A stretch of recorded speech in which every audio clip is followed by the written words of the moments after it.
மும்பையோட 3வது போட்டி ஹர்திக் பாண்டியா ஜாயின் பண்ணுவாரா? வில் ஜாக்ஸ் வருவாரா? எப்படிப்பட்ட பிளேயிங் லெவனோட போறாங்க? ஃபர்ஸ்ட் போட்டி செம்மையா தொடங்குனாங்க. அடுத்த போட்டி வந்து பாத்தீங்கன்னா கேப்டன்சி மாற்றம் இருந்துச்சு.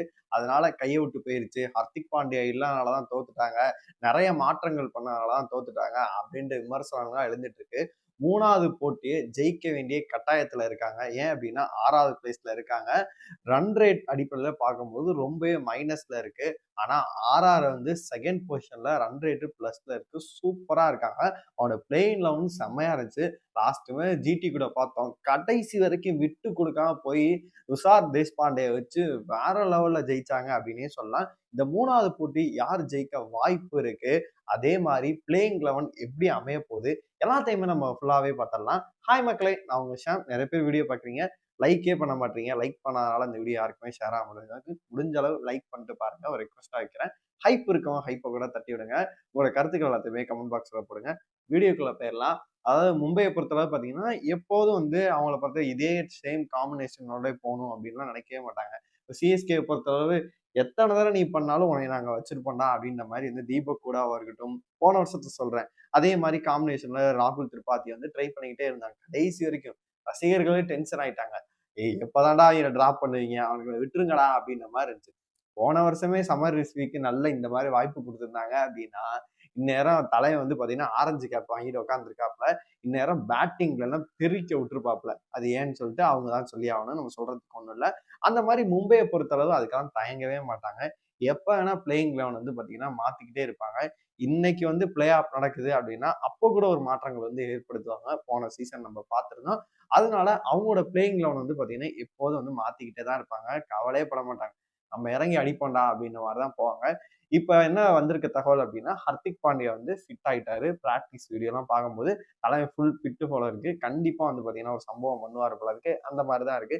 இந்த மாதிரி ஜெயிச்சிட்டாங்கன்னு வச்சுக்க, சூரியகுமார் போட்டதுதான் தப்பா போச்சு. ஹர்திக் பாண்டியா வந்தோடனே ஜெயிச்சிட்டோம் அப்படின்ற மாதிரி கூட போகலாம். ஆனா பிளேயிங் லெவன் எப்படி அமைப்போகுது அப்படின்னா இப்போ வரைக்கும் வில் ஜாக்ஸ் பத்தி அப்டேட் இருக்காரு என்ன அப்படின்னு கேட்டீங்கன்னா மேபி நாளைக்கு வந்து ஜாயின் பண்ணிடுவாரு, வந்துருவாரு அப்படின்ற ஒரு அப்டேட் தான் இருக்கு. சப்போஸ் வராம இருக்கிறதுக்கான வாய்ப்பு இருக்கு. அவர் உள்ள வந்தாரு அப்படின்னா சஃபன் ரிசர்வ் கூட எல்லாம் உட்கார வச்சு வில் ஜாக்ஸ் வந்து பாத்தீங்கன்னா உள்ள கொண்டு வருவாங்க.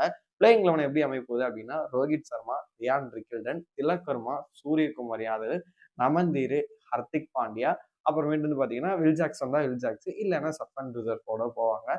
ட்ரெண்ட் போல்ட் மீண்டும் வந்து வரதுக்கான வாய்ப்புகள் வந்து ரொம்ப அதிகமா இருக்கு. அப்புறமேட்டு சாட்னர், அப்புறமேட்டு ஜாஸ்பிரிட் பூம்ரா, அப்புறமேட்டு பாத்தீங்கன்னா தீபக் சஹார் அவர்கள். இந்த மேட்ச்ல மேபி ஸ்பின்க்கு வந்து பாத்தீங்கன்னா இந்த பிட்ச்ல வந்து கவுஹாத்தில வந்து சூப்பராகவே எடுத்து கொடுக்கும் ஃபாஸ்ட் போலை கம்பேர் பண்றதுக்கு.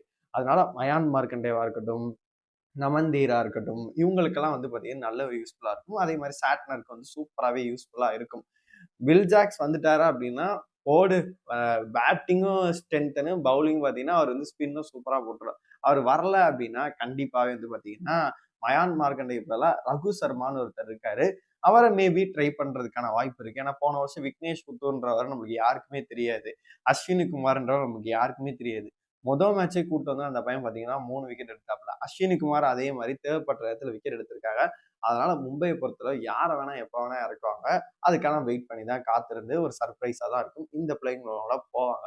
அப்படியே வந்து பாத்தீங்கன்னா ராஜஸ்தான் சைடு போனோம் அப்படின்னா அவங்கள பொறுத்தளவுக்கு போன வருஷம் ஒரு ஸ்ட்ரகிள் ஆனாங்க. இந்த வருஷம் வந்து பாத்தீங்கன்னா அந்த ஸ்ட்ரகிள் வந்து ஓரளவு இல்லாத மாதிரி இருக்கு. ஸ்டார்டிங் அவங்களுக்கு வந்து நல்லாவே இருக்கு. சஞ்சு இல்லாதனால ஸ்டார்டிங் ட்ரகிள் இருந்துச்சு. அந்த ஸ்டார்டிங் வந்து பாத்தீங்கன்னா வைபவ் உள்ள வந்தோடனே ஸ்டார்டிங் முடிஞ்சு போச்சு. மிடில் ஆர்டர்ல சொதப்புற மாதிரி இருந்துச்சு. இப்ப துருவ் ஜூரல் வந்து பாத்தீங்கன்னா மிடில் ஆர்டர்லயே வந்து 75 ரன்ஸ் கிட்ட அடிக்கிறாரு.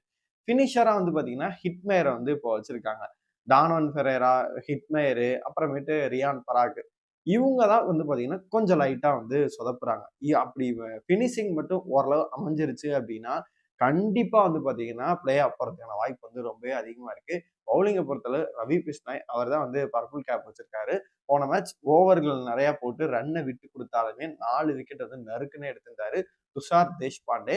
அப்புறமேட்டு பாத்தீங்கன்னா ஆண்ட்ரே பர்கர் இருக்காரு. ஆனா அவரும் வந்து பாத்தீங்கன்னா பவுலிங் போட்டு விக்கெட்டுமே எடுக்கிறாரு. சந்தீப் சர்மா ஓவர் கிளியுது, திடீர்னு வந்து விக்கெட் எடுக்கிறாரு. அதனால அப்புறமேட்டு ஜடேஜா பினிஷிங் ரோலுக்கு தான் வச்சிருக்காங்க. எஃபெக்டிவா இன்னும் அவர் பண்ணாரு அப்படின்னா கண்டிப்பாவே உங்க டீமுக்கு வந்து யூஸ்ஃபுல்லாவே இருக்கும்.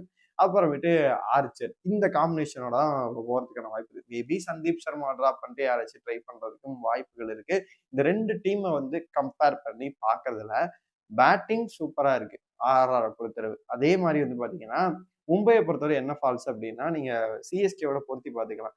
சஞ்சுவும், ருத்ராஜும் அதனால சிஎஸ்கே டீம் வந்து ஸ்ட்ரகிள் ஆகுதா? சஞ்சுவும், ருத்தும் வந்து ஓப்பனிங் நல்லா பண்ணாதனால, மிடில் ஆர்டர்ல வந்து பார்த்தீங்கன்னா, அவங்களுக்கு பிரஷர் அதிகமாவுது.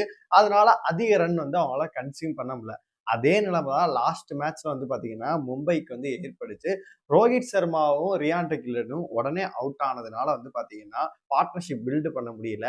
அதனால அதுக்கு அடுத்தடுத்து வந்த எல்லாரும் வந்து பார்த்தீங்கன்னா, பிரஷர் வந்து ஆயிட்டு வந்து பார்த்தீங்கன்னா, டக்கு டக்குன்னு அவுட் ஆயிட்டாங்க. இதுல என்ன வருது அப்டின்னா, சூரியகுமார் யாதவும் சரி, அவரு கூட போன மேட்ச் ஏதோ உருட்டி கிருட்டி 50 போட்டாரு. திலக் வர்மா வேர்ல்டு கப்லயே ஃபார்ம்ல கிடையாது. ஃபார்முக்கு இப்பதான் வர ட்ரை பண்றாருன்னு நினைக்கிறேன். எப்போ வருவாருன்னு சொல்லிட்டு தெரியவே இல்ல. அதனால அவங்களோட ஃபார்ம் வந்து ரொம்பவே வந்து பாத்தீங்கன்னா, மும்பைக்கு வந்து முக்கியமாவே இருக்கு. நம்ம இன்னொரு ஸ்ட்ராட்டஜி, இன்னொரு விஷயம் கூட மும்பை பண்ணி பழகலாம்.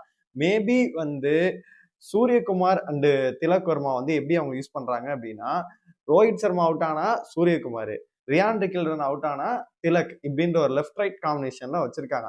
மேபி நமந்தீரை ஏன் வந்து ஒன் டவுன் வந்து அவங்க ட்ரை பண்ணக்கூடாது. உங்களுக்கு தான் சஃபன் ரிசர்வோடும் ஹர்திக் பாண்டியா ஒரு ஹிட்டர் அப்படின்னு சொல்லிட்டு பினிஷிங்காக அவங்கள வச்சிருக்கீங்க. மிடில் ஆர்டர்ல அவங்க நல்லா பண்ணணும் அப்படின்னு சொல்லிட்டு சூரியகுமாரையும் திலக் வர்மாயும் வச்சிருக்கீங்க.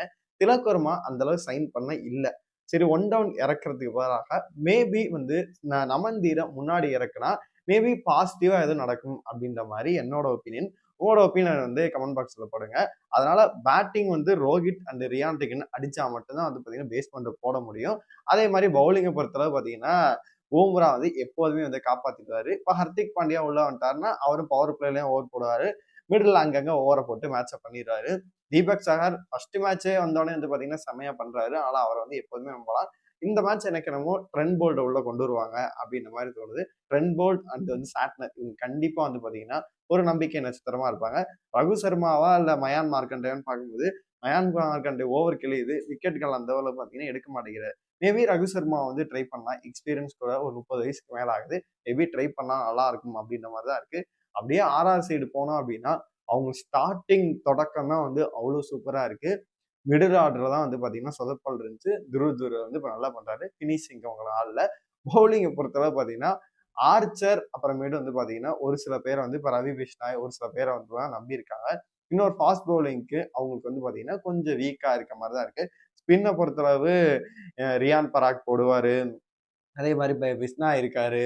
அதே மாதிரி வந்து பாத்தீங்கன்னா ஜடேஜா போடுவாரு. அதனால அது ஒரு எந்த ஒரு குறையுமே இருக்காது அப்படின்ற மாதிரி தான் பார்க்கப்படுது. என்ன பிளேயிங் 11ஓட மும்பை போனா வந்து ஜெயிக்கிறதுக்கான வாய்ப்பு இருக்கு. ஆர்ஆர் ஜெயிச்சிருவாங்களா? ஆர்ஆர் என்ன பிளேயிங் 11ஓட வருவாங்க? உங்களோட கருத்துக்கள் எல்லாத்தையுமே மறக்காம கமெண்ட் பாக்ஸ்ல சொல்லுங்க.